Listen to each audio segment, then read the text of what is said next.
In the previous video, we looked at differentiating exponential functions.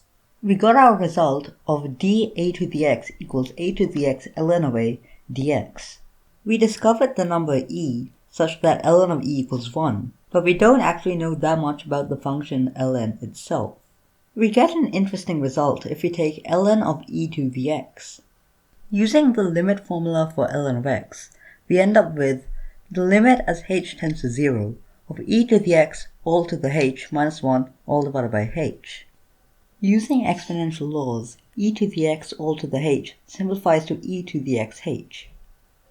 Because as h tends to 0, xh tends to 0, this means we can also just take a limit as xh approaches 0. You can take a factor of x out of this entire thing by multiplying the denominator by x. Now the limit is all in terms of xh. We get x times the limit of e to the xh minus 1 all divided by xh. This means that in total we just get x times ln of e. ln of e equals 1, so we actually just get x. Therefore, ln of e to the x is actually just equal to x. This means that the functions e to the x and ln of x are inverse functions of each other. E to the x is an exponential function, and the inverse of exponential functions are logarithmic functions. Therefore, if ln of x is the inverse of e to the x, ln of x must be a logarithmic function. Therefore, we can conclude that ln of x is the log of x with the base e. Because we now know that ln of x is the inverse function of e to the x, it is actually possible to differentiate it. If y equals ln of x, then x equals e to the y.